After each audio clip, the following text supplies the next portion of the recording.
The whispered words hung in the air between them, charged with meaning that neither had dared acknowledge until now. As Ryan stood there, his heart hammering against his ribs, he realized that sometimes the most life-changing moments come disguised as ordinary decisions. If you've ever found yourself at a crossroads where one simple choice could alter everything, stay with me, this story might just remind you why taking chances matters. If this resonates with you, please consider liking this video and subscribing to see more stories that explore the complicated, beautiful mess that is human connection. So where do I sleep? The words had tumbled from Ryan's mouth before he could stop them, and now there was no taking them back. His boss, Claire Montgomery, the formidable CEO who had intimidated him since day one, looked suddenly vulnerable in the soft glow of her office lamp. The business trip they were about to embark on had just become something else entirely. 3 months earlier, Ryan Parker had been drowning. Not literally, though some days, that might have felt like a mercy, but drowning in the endless responsibilities of being both mother and father to his 8-year-old daughter, Sophia. "Daddy, you forgot to sign my permission slip again," Sophia said, her small face pinched with disappointment as she climbed into his beat-up Honda. Ryan ran a hand through his disheveled hair. "I'm sorry, sweetheart. I'll email your teacher tonight." "That's what you said yesterday." The truth stung.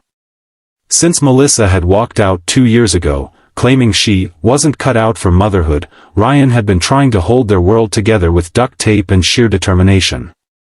His job as a financial analyst at Montgomery Enterprises paid the bills, but the hours were brutal, and the new CEO, Claire Montgomery, had a reputation for being merciless with underperformers. That evening, after tucking Sophia in with promises of a better tomorrow, Ryan sat at his kitchen table surrounded by bills and a half-empty bottle of cheap wine. His phone buzzed with an email notification. "Parker. See me tomorrow, 8 a.m. sharp. C. Montgomery." Ryan's stomach dropped. In the 3 weeks since Claire had taken over from her father, she'd already let go of 12 employees. Tomorrow, he'd likely be number 13.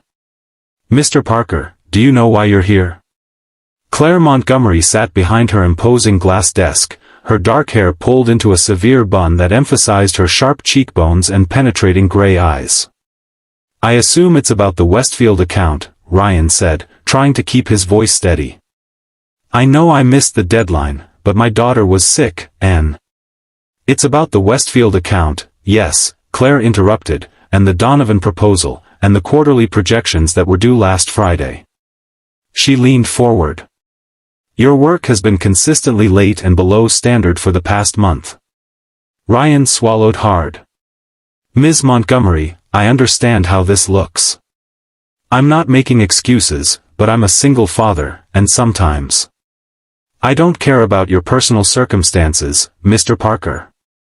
Her voice was cold. "I care about results." The words hit him like a physical blow.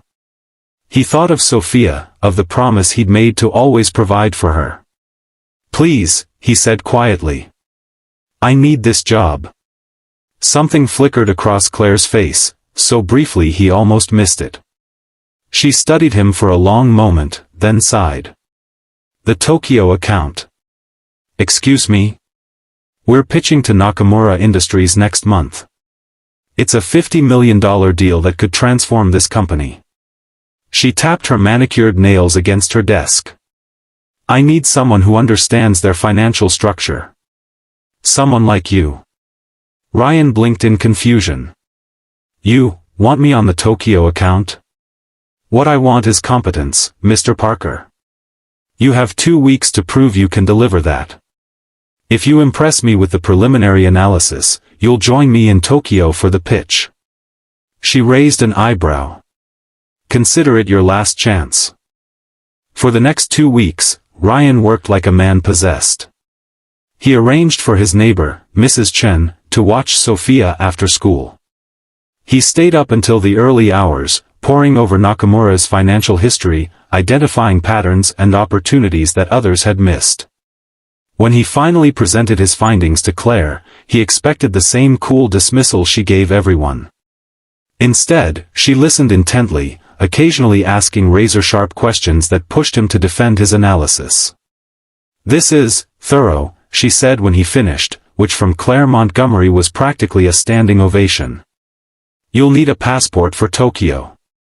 We leave in 3 weeks." As Ryan turned to leave, relief washing over him, Claire added, "And Parker? Find reliable childcare. We'll be gone for 5 days." The childcare proved more challenging than the financial analysis. Mrs. Chen was visiting family in Taiwan. His parents lived 3 states away. Melissa hadn't contacted them in over a year. 3 days before the trip, his last option fell through when Sophia's best friend's mother came down with the flu. "Ms. Montgomery," Ryan said, standing in her office doorway, his heart heavy. "I can't go to Tokyo. I can't find anyone to watch my daughter." Claire looked up from her computer, her expression unreadable. "That's unfortunate. I'm sorry. I know how important this is." She was quiet for a moment, then asked, "How old is your daughter?"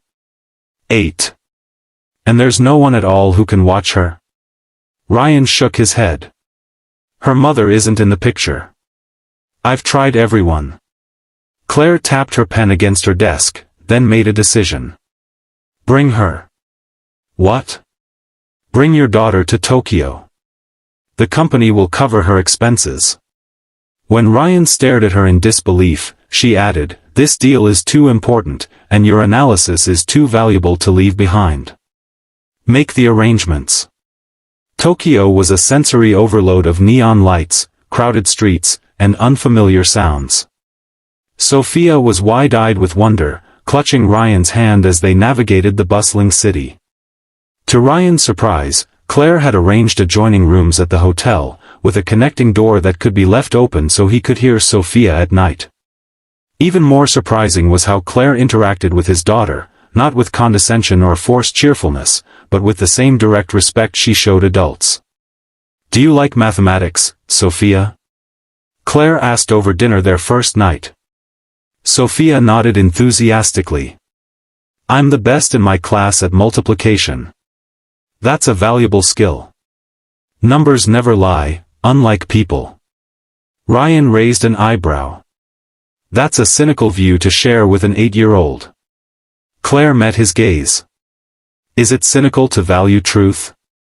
I would have appreciated such honesty as a child." There was something in her voice, a hint of old pain, that made Ryan look at her differently. For the first time, he wondered about the woman behind the intimidating facade. During the days, while Ryan and Claire attended meetings, Sophia stayed with a professional childcare service Claire had vetted. In the evenings, the 3 of them explored the city together, an unlikely trio navigating temples, gardens, and bustling markets. Ryan noticed how Claire relaxed incrementally each day, how her smiles became less rare, how she listened intently when Sophia chattered about the origami she'd learned or the koi fish she'd seen. On their 4th night, after Sophia had fallen asleep, Ryan found Claire on the hotel's rooftop garden, gazing out at the glittering Tokyo skyline. "Thank you," he said, joining her at the railing. "For letting me bring her. For being so kind to her." Claire didn't look at him. "Your daughter is intelligent and well-mannered. That reflects well on your parenting." High praise from Claire Montgomery. A small smile curved her lips. "Don't get used to it." They stood in comfortable silence for a while before Claire spoke again. "My father never made time for me. The company always came first." She took a sip from her glass of whiskey. "I swore I'd never be like him, yet here I am, running his company, working the same punishing hours." "But you're not like him," Ryan said. "You made room for Sophia. You've been patient and thoughtful with her." Claire finally turned to look at him, her expression softer than he'd ever seen it. "Perhaps we all have the capacity to be better than our programming." The next day, they secured the Nakamura deal. The Japanese executives were impressed not only by their financial analysis but by what one called their family-oriented approach, having seen Ryan, Claire, and Sophia together at the hotel. As they celebrated with champagne and apple juice for Sophia, in Claire's suite, Ryan realized something had fundamentally shifted between him and his boss. The Ice Queen had thawed, revealing a complex, thoughtful woman who carried her own burdens and vulnerabilities. Back in New York, Ryan expected things to return to normal, Claire the demanding CEO, him the struggling employee. Instead, Claire implemented a company-wide flexible work policy and opened a subsidized childcare center in the building. "It's not charity," she told the board. "It's good business. We lose valuable talent when we force employees to choose between their families and their careers."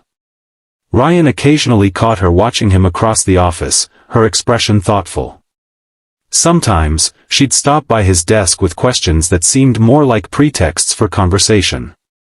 Once, she brought Sophia a book on Japanese folktales after overhearing the girl say she missed Tokyo. 2 months after their trip, Claire called Ryan into her office. "The Singapore expansion," she said without preamble. "I need someone to go there next week, assess the market, meet with potential partners." Ryan's heart sank. "I can't leave Sophia again so soon." "I know." Claire hesitated, then added, "That's why I thought, perhaps I should go instead." "Oh." Ryan tried to hide his disappointment. The Singapore project was exactly the kind of challenge he'd been hoping for. Claire must have seen it in his face. "Unless," she said carefully, "you have another solution." Their eyes met, and in that moment, something unspoken passed between them, a possibility neither had dared voice until now. "Don't let me go alone," Claire whispered, the words barely audible. Ryan's heart pounded. Was she suggesting what he thought she was? "So where do I sleep?" he asked, the question hanging between them like a bridge neither was sure would hold their weight. Claire's smile was small but genuine. "We'll figure that out together."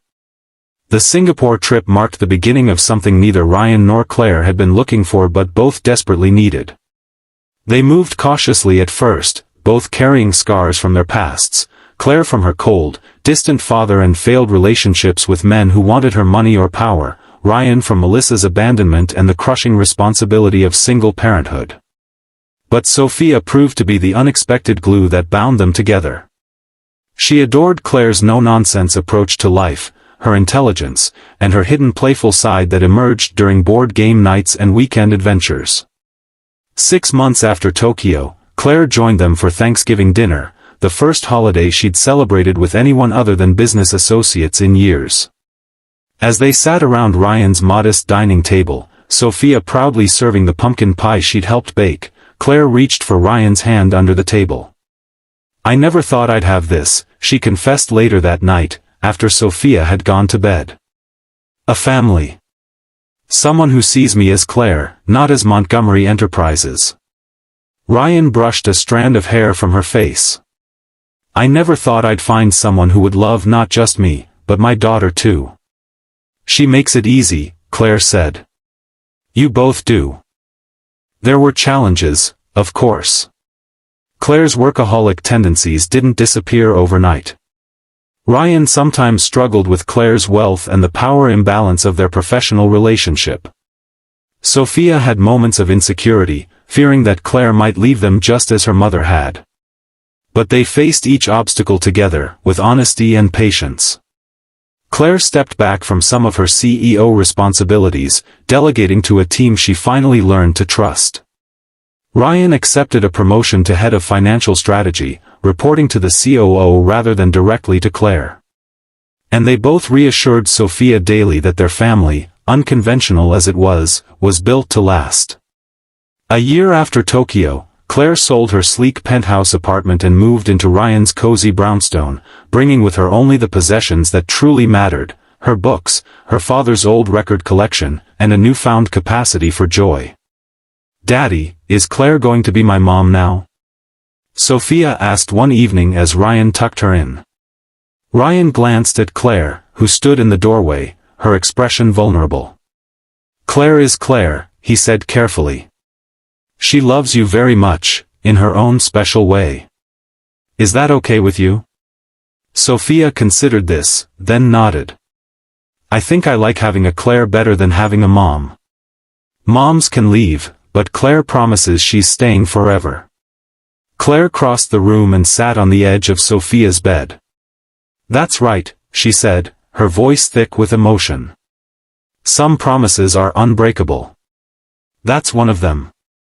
Later that night, as they lay together in the darkness of their bedroom, Claire whispered, "Thank you for answering my question that day in my office." What question? Ryan asked sleepily.